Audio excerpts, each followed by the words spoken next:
Evening, citizens.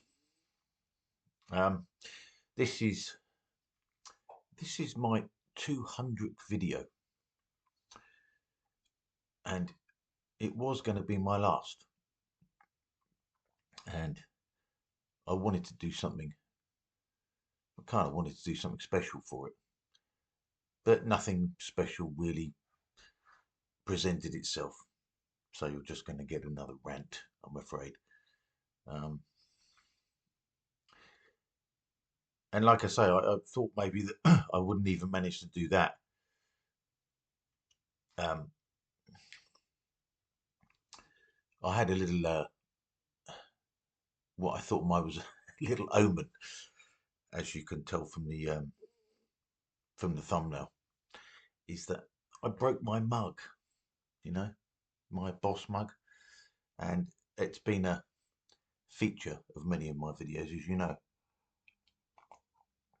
Now I've got this one, bought in Cornwall, but that was a special mug that actually because my daughter bought me that, which is why I always like using it. Plus, it holds a lot of tea as well, which is a major plus.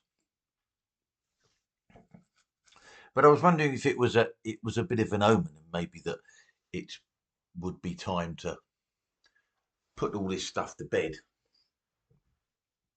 And so I thought about that for a while, and I mean, I haven't released a video for over a month now, and I've been up until the last few weeks, I've been focusing on this Jaguar thing, which has been, I think, symbolic of other things, um,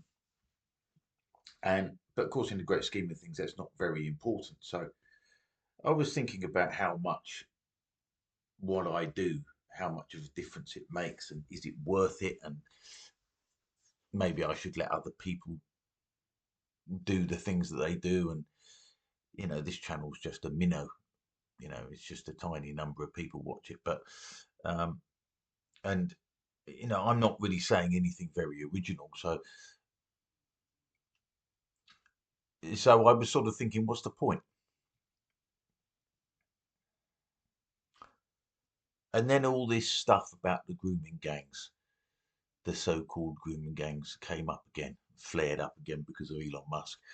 And I was happy to, well, not happy, but I was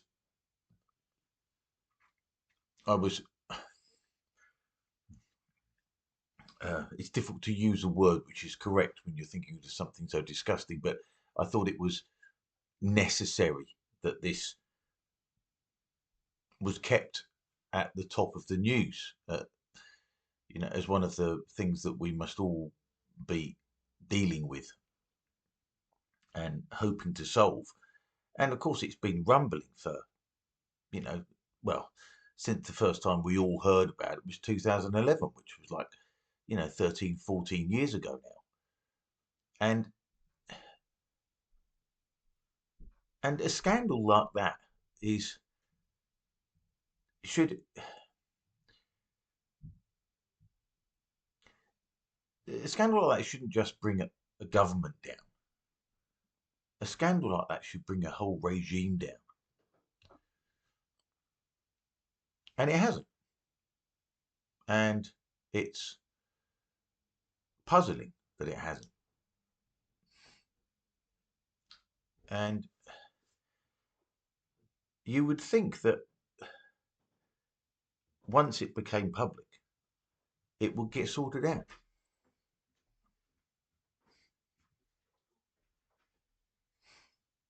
Mrs. X has just come in. She's trying to be quiet.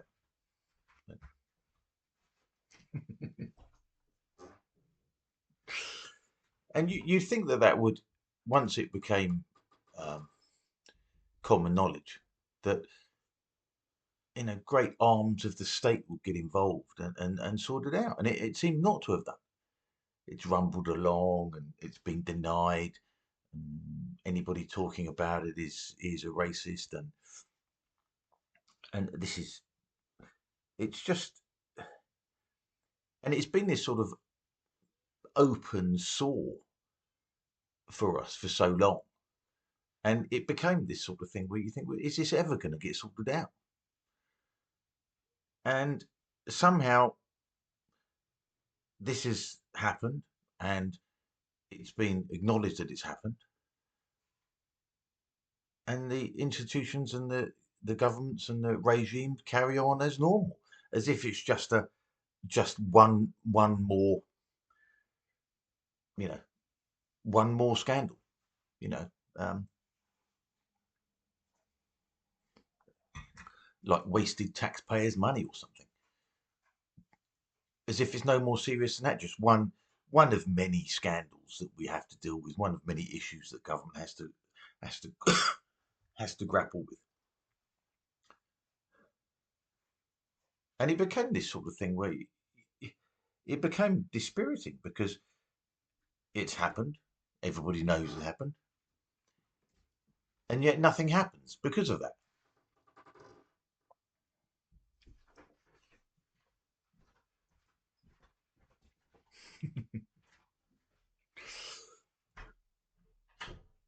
That was Mrs. X trying not to intrude. Um, and so it became this sort of thing where if if if a scale of that if a scandal of that scale and that depravity can't bring down a regime, then nothing will. And if it doesn't bring it down this time, we really know that this country is lost forever. If it doesn't bring it down this time.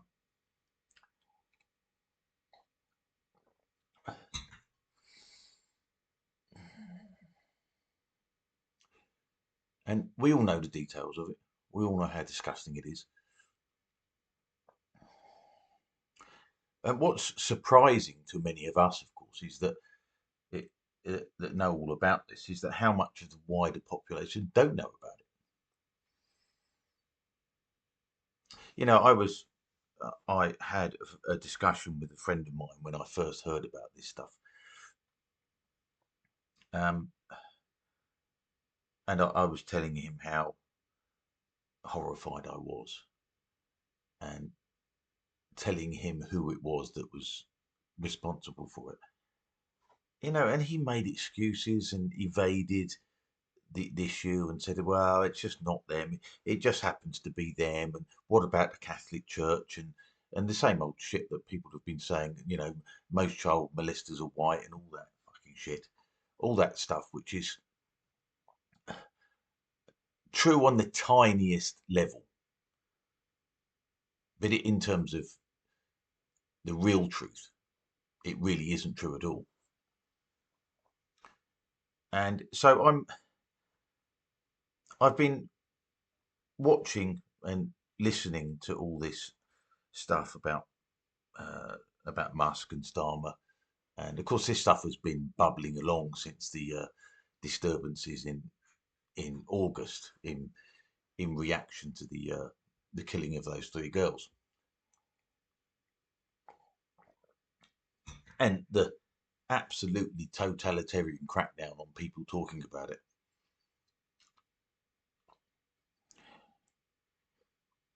And I remember thinking at the time that, you know, Starmer thought he'd stamped on it. And I remember thinking, you got another thing coming, mate. And it just so happens that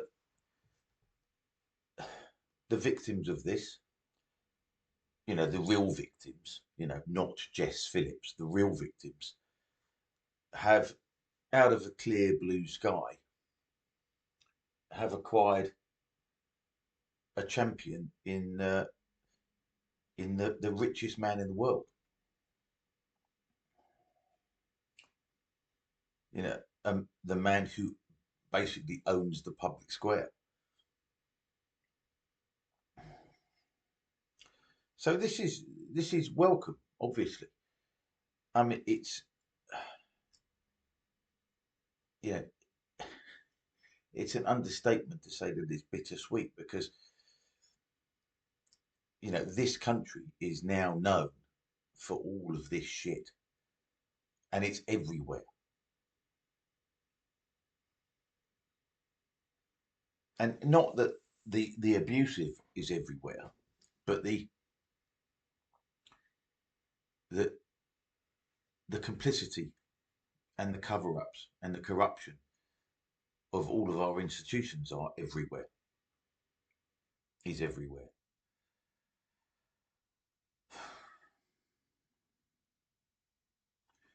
And so the longer this goes on, the more ashamed I am to be British.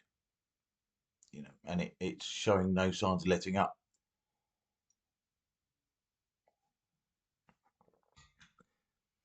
But this is a light that needs to be shone on it. And it's taken him to do it. And I'm extremely grateful to him that he's done it, that he's doing it. And it's quite something listening to the people who think who are still making excuses for this now.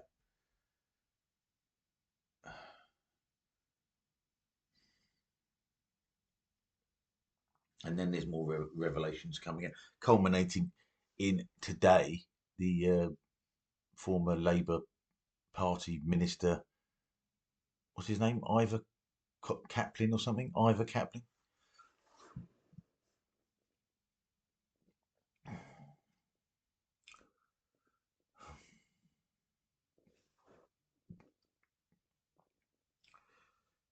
But it does seem as if the game's changed. Now, this isn't easy to gauge, of course, because if you're on Twitter a lot, as I am, and as many of you probably are, we know that this is everywhere. It's all over the timelines. I mean, every second post is about the grooming gangs, as far as I can tell. And yet, I went to the supermarket today, looked at the headlines of all the newspapers. Not a mention of it anywhere. Not a mention of it anywhere. So still, the mainstream are, well, they're hiding. They're hiding it.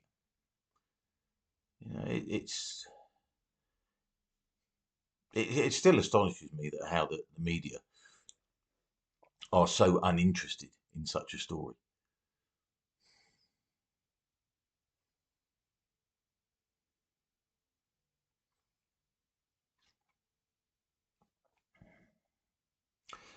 So, like I say, it's hard to gauge what the wider population's um,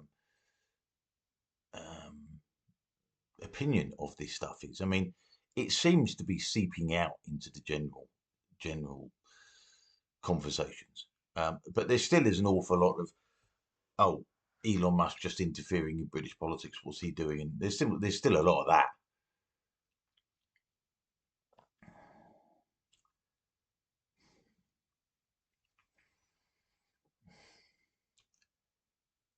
But I do think that there is a change is taking place. And the thing about change is that people seem always to think that there's a point where everything will change. You get to a point and everything changes. And I don't think it's like that.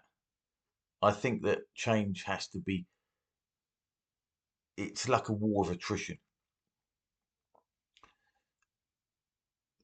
And it's very rare that something happens which has an immediate um, changing of public opinion. It's very rare that that happens, because there's always one people who are attacking a certain bunch, and then there's other people always defending it. And it's a tribal nature of these things. And if and with sort of so-called conspiracy theories, people have to change their mind on their own, and they change it quietly, and they change their mind in they change their mind gradually to give the impression they haven't actually changed their mind. They hear something and they're thinking, they're thinking one thing and then they hear it, and then that thought seeps into them and they go over and they have an argument with somebody and they defend their position and they go away and they see something else and they have a bit of doubt and then they go away, and then this happens over months, years even, and then eventually they change their mind. But they don't change. It takes months or years for people to change their mind about things, because they don't want to be thought of as having changed their mind suddenly, because that means that they were completely wrong once. And if that once can be several months away or several years away, you can distance yourself from your previous opinion. But if it happens immediately, you have to acknowledge in the moment that you were wrong, which is very difficult for people to do. The only time I think I've ever seen anybody change their mind in real time, I think, online, is that Dave Rubin, when he had that black conservative Larry Elder on, and Dave Rubin was trying to make the point that black people were struggling with historical oppression and all the things that were against him, and Larry Elder said, well, what things? And Rubin just mouthed the normal sort of lefty liberal points, and Larry Elder seemed to have changed it. Seems to have changed his mind in the moment. It's the only time I've ever seen that.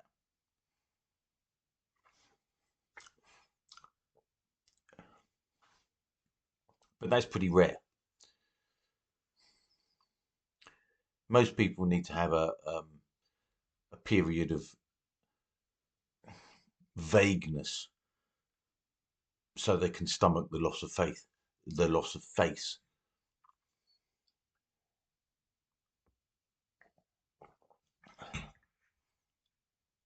And my friend who was making excuses for the grooming years ago and saying that it wasn't really a thing. I mean, he wasn't making excuses for it, in that he wasn't making excuses. What he thought was that it was something that was horrible and regrettable that everybody did, but it just happened to be being blamed on a load of Pakistanis, which was his objection, because at the time he thought that it's just something whipped up by the right wing in order to have a grievance narrative about it. So in that respect, he was making excuses. And I spoke to him again about, very briefly, just in passing, just about it. And his position had changed. And he did acknowledge that it really, really was quite disgusting. But I didn't go into great detail, but I could tell that his position had changed, And for us who have known about all this stuff, you think, well, of course his position has changed. But what you have to remember is that, you know, he won't have seen the reports that we've seen, because all he does is get his news from the BBC and the Guardian. And of course, they don't have the same news as we get. And this is a big problem in lots of areas. But this scandal is so huge and so disgusting, but is being amplified by the richest man in the world now, so that there are millions of people there who now cannot ignore it, can't pretend it isn't happening,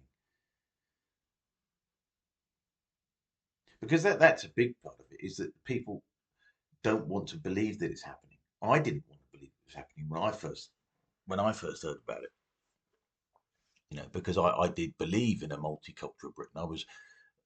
I've always been pretty patriotic, but I thought that there were, up until then, and maybe a bit before then, I thought that multiculturalism was doing quite well in this country, particularly compared to many others. Like a comparable country like France or something. I thought we were doing much better, but we were only doing much better because of the things we refused to talk about. And multiculturalism does seem like a success if you just got a load more choices of curry, but you ignore the fact that all your children are being gang raped, because then you can say that it is a success because look at all this curry we can eat now. Look at all these lovely Indian dishes to save us from the blandness of English food. And on its, if you believe that about English food, then you might think that it's a proper success. You might well think that, but you have to ignore the other bit. You have to ignore the rape of children. That's quite a big thing to ignore, but it seems as if many people did that.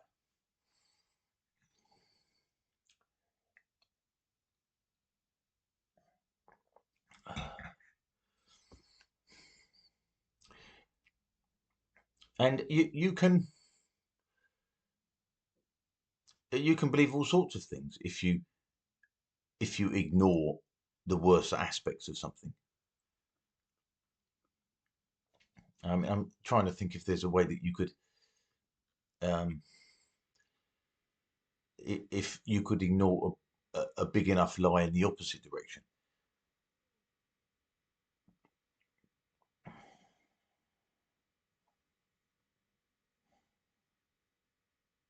You see, when Starmer clamped down on everybody talking about the Southport murder and the Southport murders, and started saying what they thought on social media,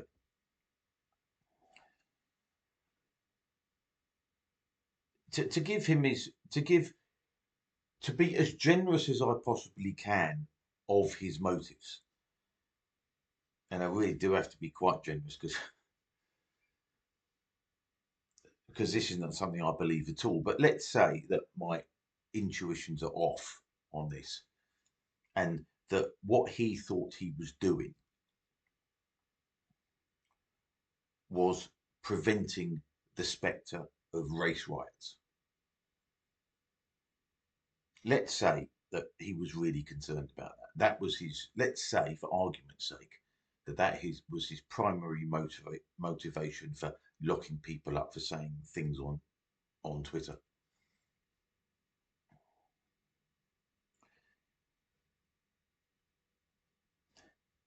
But the thing is that we were having race riots, but these are not the race riots we think of. When you think of a race riots, you think of a load of white people and a load of black people, and everybody's armed to the teeth, and people are, knocking 7 tons of shit at each other and breaking each other's windows and all the rest of it, and all the ugliness that goes with a full blown race riot or pogrom or whatever it is. That's what you imagine, and even the race riot where it's a particular community,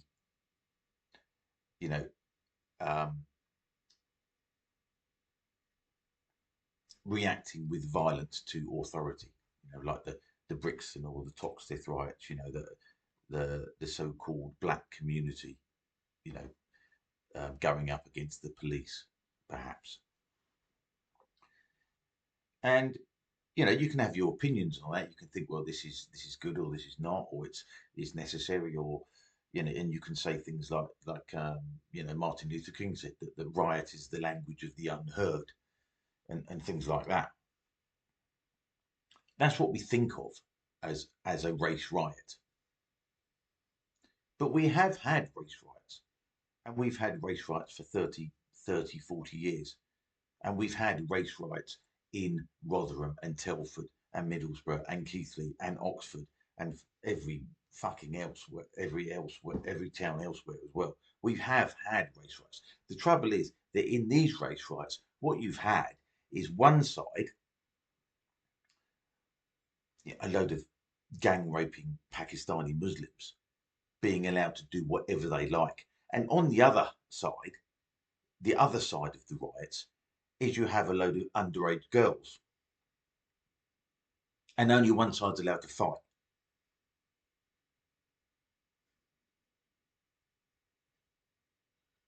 You know, the girls aren't allowed to fight, and they're not allowed to get anybody on their side to fight for them. So there have been race riots, only just not the ones we think of.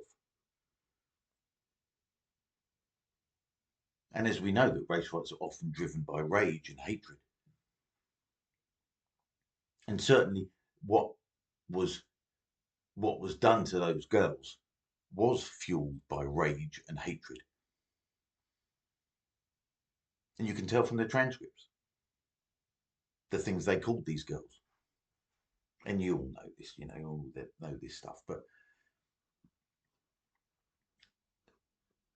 And one of the things about the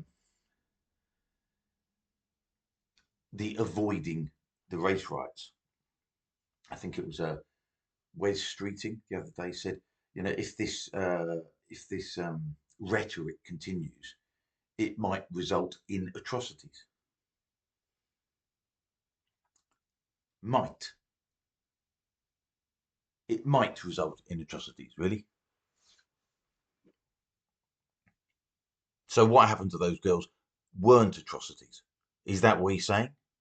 That seems to be what he's saying.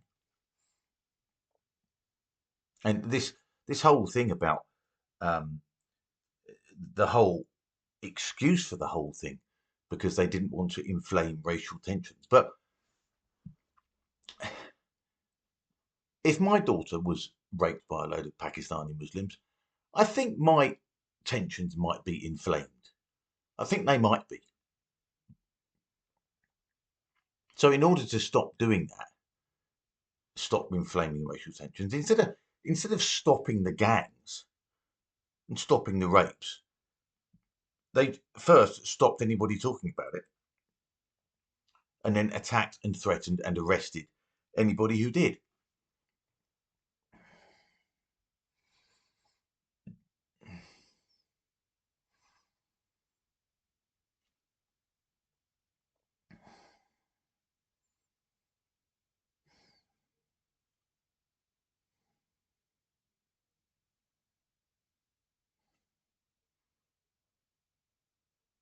And thankfully, this stuff is coming out.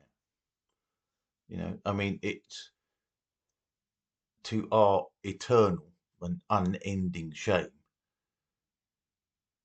for us to now be viewed around the world as a society that allowed this.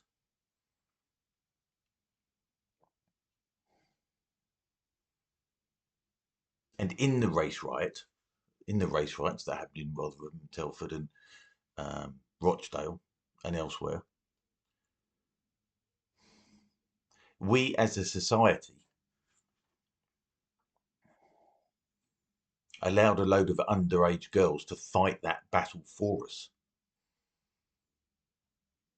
Yeah, I mean, this is not exactly true. Obviously, there were people who tried to do stuff about it, but this is the impression that we're now left with.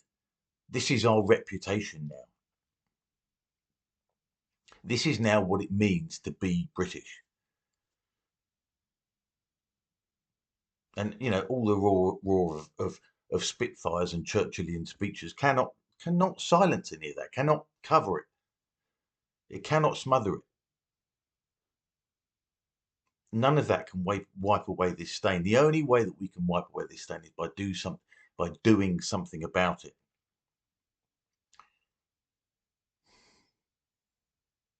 And of course, the entire apparatus of the state has been designed to make sure that we don't do that.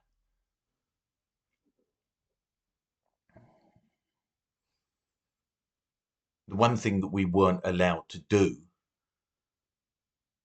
is do anything. Witness the fathers who were arrested for trying to stop it.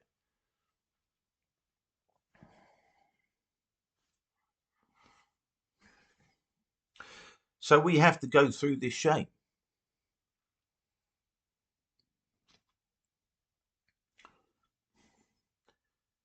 Because none of 1,000 years of British history doesn't mean shit compared to what happened to those girls.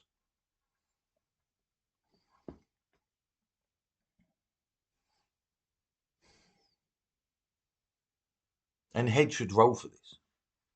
Yeah, and I hope Musk carries on, and I really hope he carries on. And the thing is, one of the things that is bizarre about this is, I mean, this stuff isn't being played out in the mainstream media. It's not in the newspapers, as far as I can tell. Certainly not on the front pages. Whereas a story like that should have been on the front pages every single fucking day since we first heard about it in 2011. It should be on the front page every single day. And every single police force in the country should stop doing whatever they're doing, giving parking tickets or speeding fines or dealing with burglaries or even other violent crimes like muggings. And so they should ignore all of that, and they all should be dealing with that. They should be dealing with the grooming gangs and nothing else.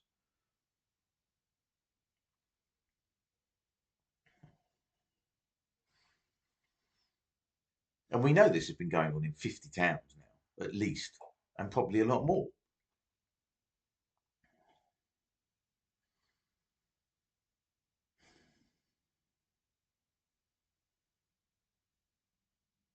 And still there is denial, and still there is whataboutery. They're still talking about the fucking Catholic Church, and there's still people who are digging up the astonishingly rare white grooming gangs and say, well, see, look, white people do it as well. The self-loathing is just off the fucking scale. It's astonishing. These self-hating white people, I'm not really quite sure what the point of them is.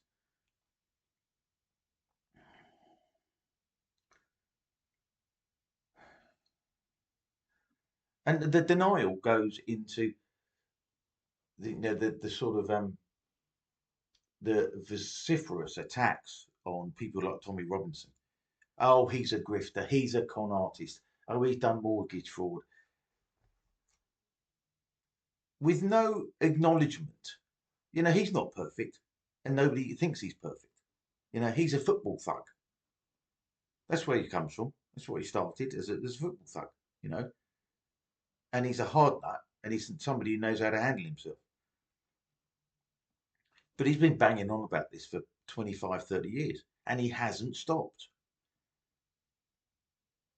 And as Tim Paul was saying the other day, the only reason he knows about the grooming gangs is because of Tommy Robinson.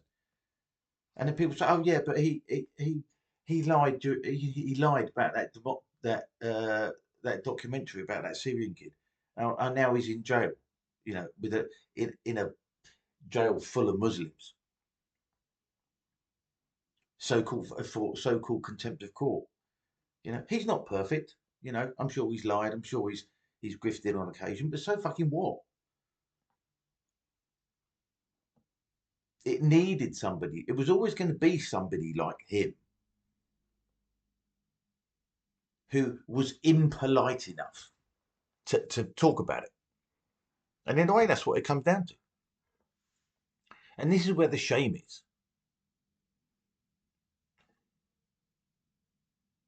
We allowed somewhere between 100,000 and 1,000,000 girls to be gang raped because we were too fucking polite to fucking mention it.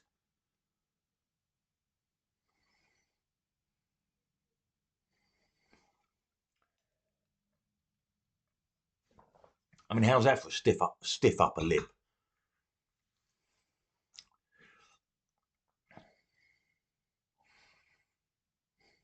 I mean, all that English decorum only has any kind of currency so long as you take care of the important things. And there's nothing more important than that. There's nothing more important than defending your own children, defending your own daughters.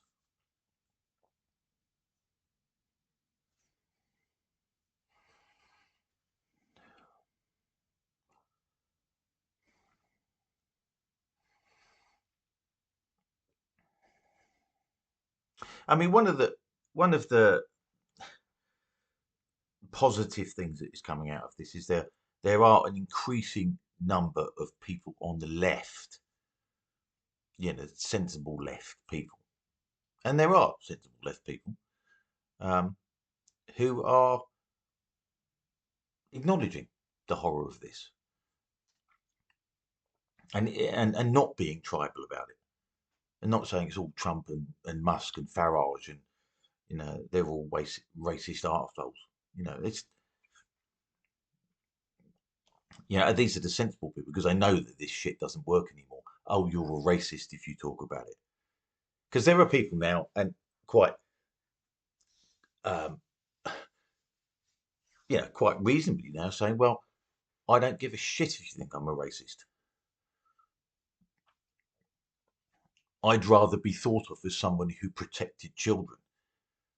You know, if I had the choice of whether or not you thought I was somebody who was racist or somebody who protected children, and it couldn't be both, I'd like to be thought of as someone who protected children."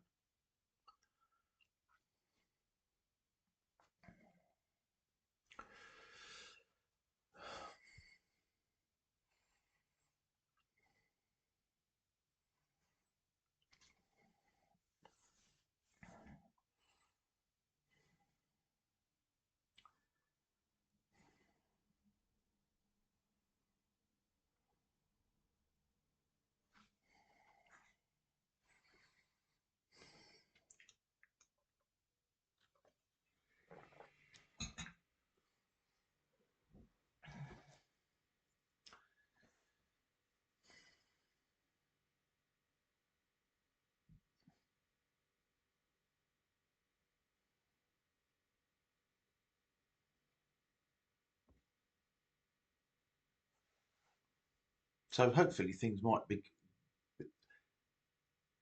we might be turning a corner. We've had a lot of false dawns, and this this regime, Starmer's government will cling on um, for as long as they can because they know that they won't be getting re-elected. But this is I've got to the point where it seems to make no difference as to who's in Parliament or not, who's in power. We know it's a uniparty. Um, what's reform? I want to be positive about them, but you know, and I understand that Farage has to tread carefully, but the way he's behaved about some people, it does worry me. I just sort of think, well, how much of a change is he going to be? Reform would be miles better than Labour or the Tories. Even with compromised figure of Nigel Farage at the helm. It, it would be it still would be miles better because even though he's not being bold enough on immigration, it still would be miles better. But I think what needs to happen is that they need to get in, and then people need to build an opposition to them. The Labour and the Tories, they're just history now. The Tories are history, and as miserable as it is having this Labour government in the worst government of my lifetime at least, and perhaps even the worst government ever. Um, they are self-immolating. Starmer, as putrid as he is the most impressive of the of the Labour cabinet, which is cause for hope, in fact, because if he goes, who's going to take his place? Angela Rayner, David Lammy, you know, Rachel from accounts.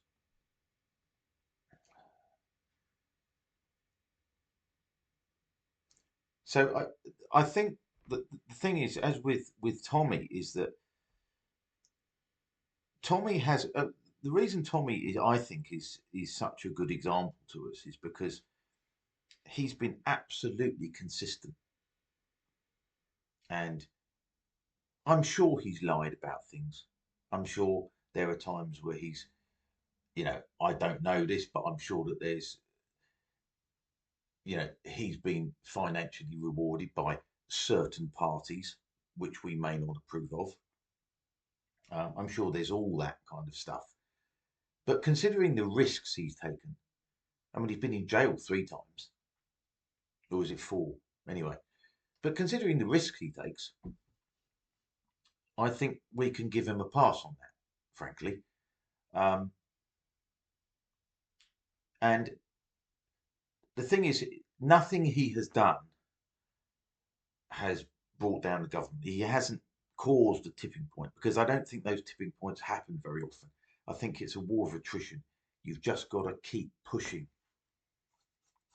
and it takes a long time. But I think we're working. I think it's working, and we've got enough.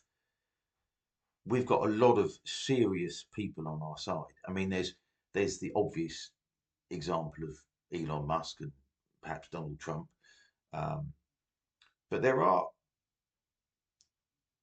some serious intellectuals on our side. Like, I say on our side, but you know, people who are being rigorously intellectual about this. And there's a woman called Mary Harrington. I don't know if any of you have heard of her, but she's a serious intellect. I mean, she's really switched on. She's a very bright woman. No nonsense, backs her arguments up really well.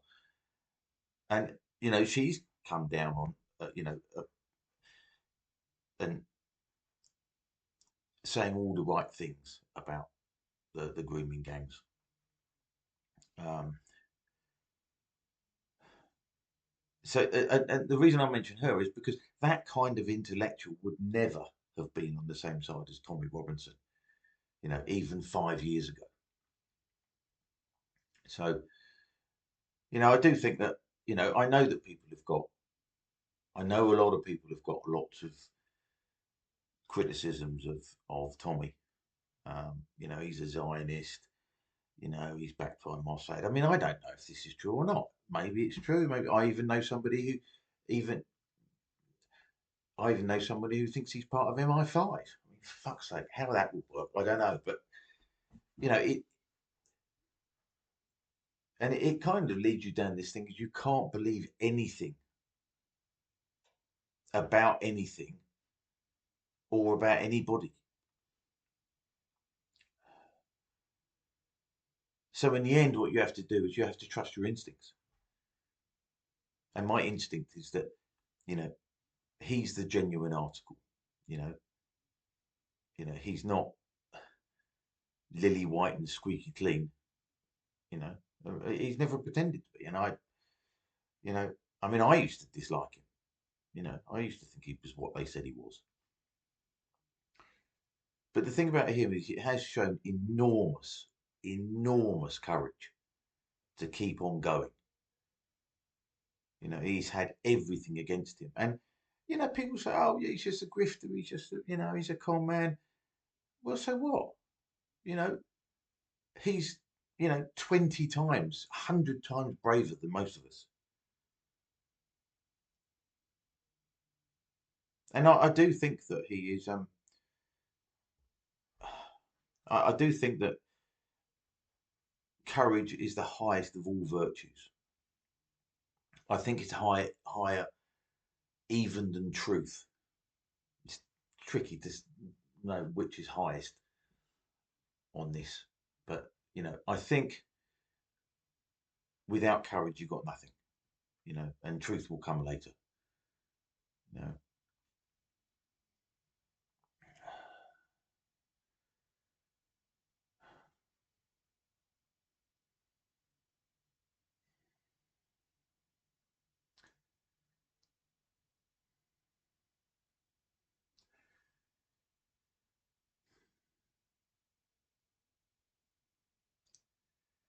So I guess we'll see. Um,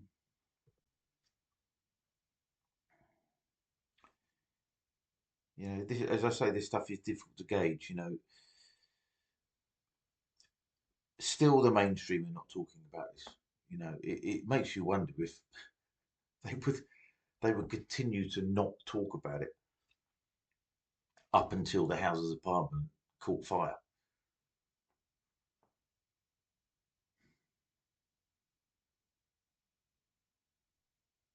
And then you had somebody set up a hangman's noose uh, on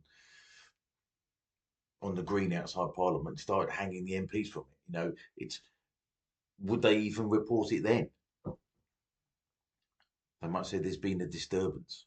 You know, there's been a load of far right thugs who've been attacking Parliament. When will they ever change? When will they ever change sides? At this rate, you've got to wonder with the mainstream is, what is the point of them being on that side? I'm sure they don't sell any more newspapers. I'm pretty sure that they sell a great deal less newspapers than they used to.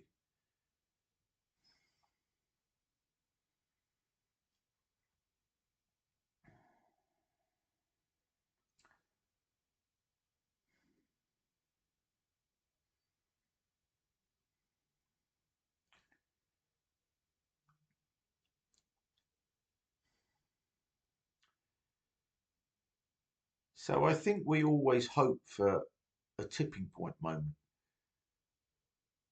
but I think that tipping point only comes right at the last moment when it's beyond argument. You know, I'm sure there were people on the Titanic that didn't realise it was just refused to believe it was going to sink until the waves washed over the top of their heads.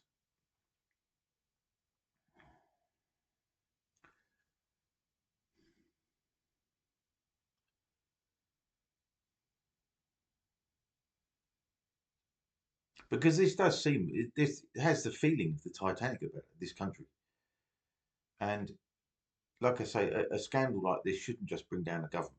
It should bring down the entire regime. It should bring down every single institution. From Border Force to the Home Office to the Department of Education to Parliament, even to the monarchy. Everything is so rotten. Everything, every single thing about the British state is as rotten as can possibly be. You couldn't imagine a a state more rotten than this one. And the the grooming gangs is just that's the waves coming out across the top of people's heads.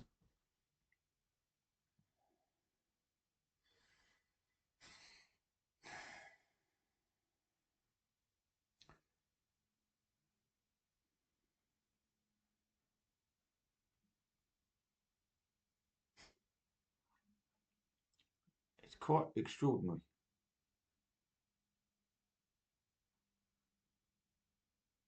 And there are um,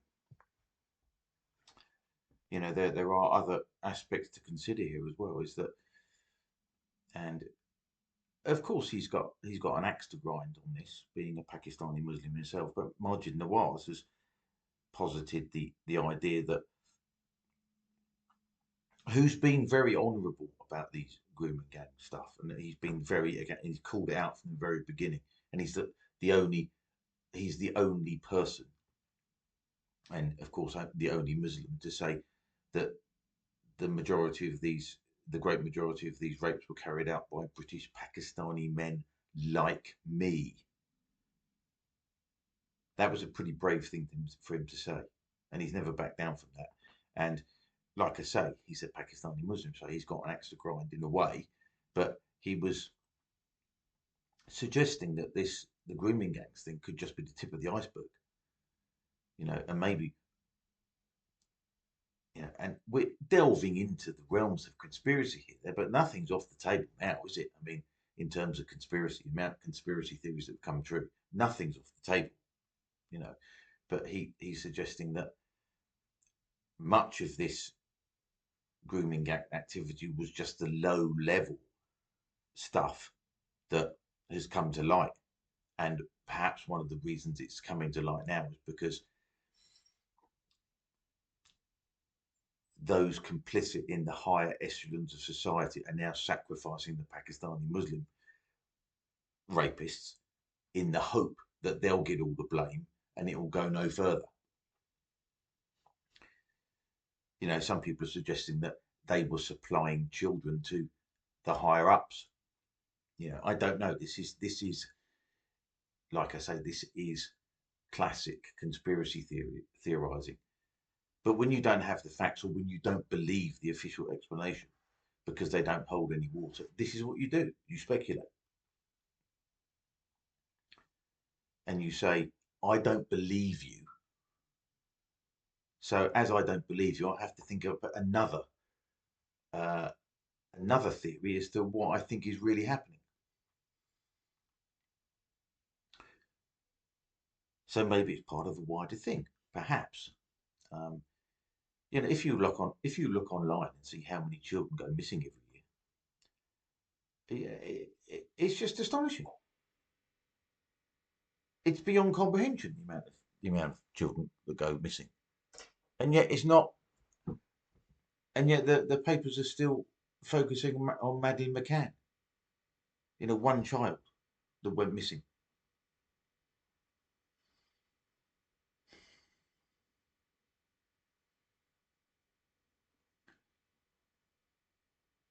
So it may be that you know the grooming gang thing is just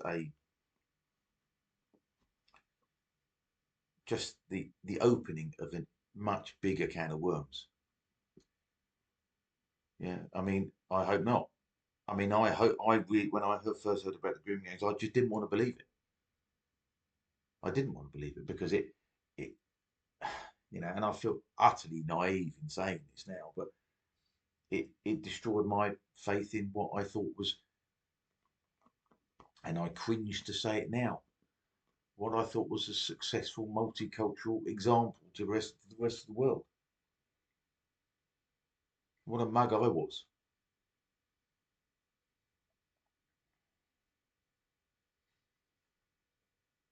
And I often think if somebody could persuade me that it hadn't happened, would I be content to sort of change my opinion? You know, and that's impossible to answer now because now I know it's happened. I know it's happened, and I can't not know that it's happened. It's like so many of these things. It's a theoretical thing, you know, because you know I wish it hadn't happened, but that's not the same as not believing that it's happened, not being able to believe that it's happened.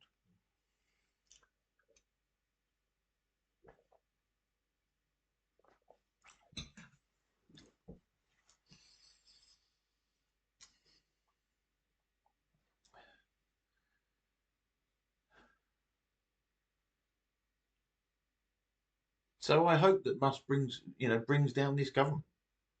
I hope he does. And I mean, and and who knows? Who knows if Farage does get in and report the full game? They might start being a bit more ballsy about things. You know, um, I can't say I'm overly trustworthy of Farage. I mean, he's been extremely effective in lots of ways. You know, he is the one person that got us the Brexit vote for all the good that did in the end. But that was quite an astonishing achievement. It's not to be downplayed. You know, I mean, and Tommy Robinson is as effective in his own way.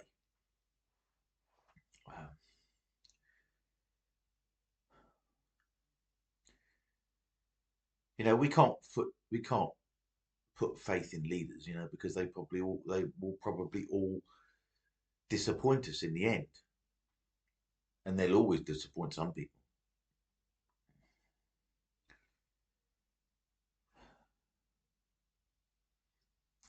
But as I've been saying for some time, you know, we ought to behave really as if the state doesn't exist, as if the authorities don't exist, you know, and we could do that, you know, as I've mentioned on numerous occasions, um, is that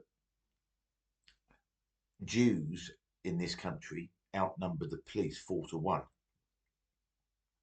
Muslims outnumber the police 50 to 1, but we outnumber the police by more than 500 to 1.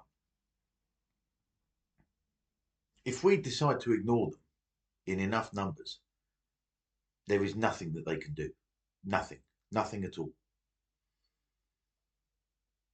But we still have to get past this sort of residue of respect for the state and law and order and the police force. We have to get past that, you know, because the police are one of our biggest enemies. They're at most an annoyance, at best an annoyance, and at worst they're a serious threat to our liberties.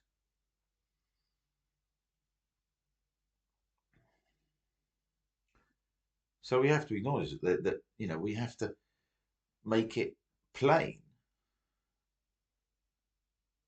that they are not important.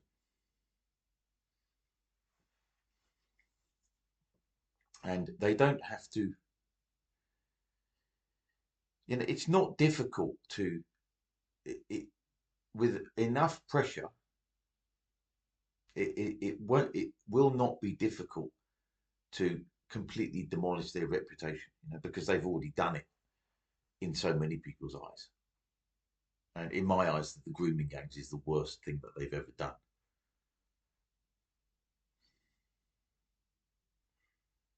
And we are moving into a very different type of society now,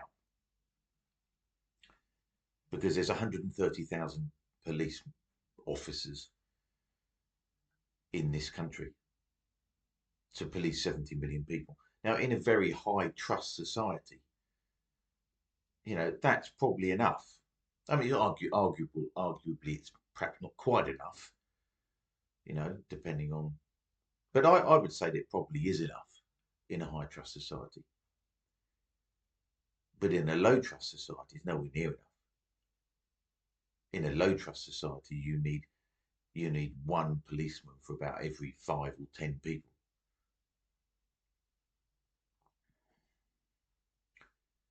You know, in East Germany, when the Stasi were running everything, they reckoned like maybe 15–20% of the population were Stasi informants. That's the level of control you need in a low trust society.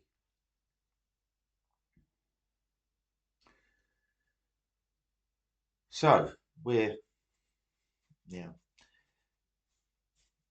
you know, this is a bumpy road we're travelling down now, and like I say, I thought maybe this would be my last video, but as ineffectual as it is, we don't get to choose how much effect we have. We can only do what we can do, and we can only add to the pressure, or we can let them off the hook and relieve the pressure. And I suppose in my own tiny way, if I gave up, I will be letting them off the hook. So I'm not going to do that. And in that respect, I'll see you next time. So everybody, stay free.